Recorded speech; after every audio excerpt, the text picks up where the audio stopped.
Eh bien, ils ne s'y attendaient pas, n'est-ce pas?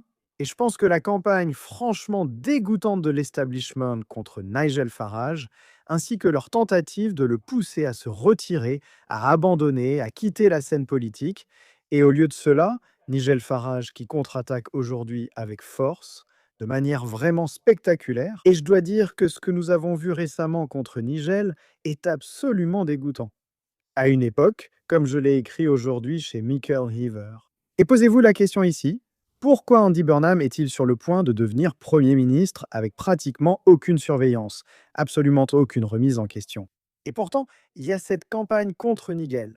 Nous avons vu des comportements vraiment méprisables, ainsi que des règles qui ont été modifiées. Nous avons donc vu les règles de financement des partis politiques être modifiées. Je me demande pourquoi c'est le cas. Nous avons même vu l'élection partielle du maire du Grand Manchester, les règles électorales, le système électoral ont également été modifiés pour cela. Mais Nigel aujourd'hui prend position contre l'establishment, jurant maintenant de déclencher une élection partielle à Clacton à laquelle il se présentera.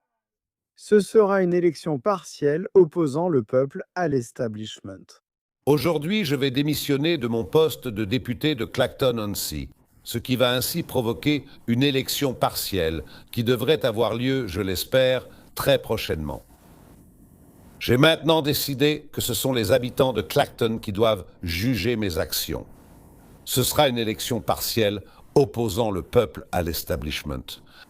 C'est une occasion de faire un bras d'honneur à tout l'establishment, de leur dire franchement d'aller se faire voir.